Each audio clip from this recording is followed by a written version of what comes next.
اوكي هذه إقامة ها؟ إيه.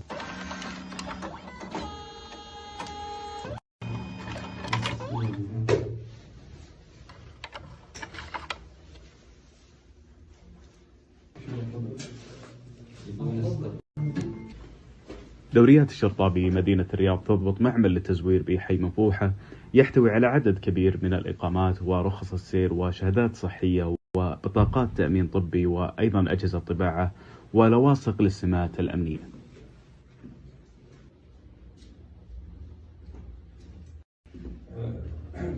بس حق القسم بس الجوال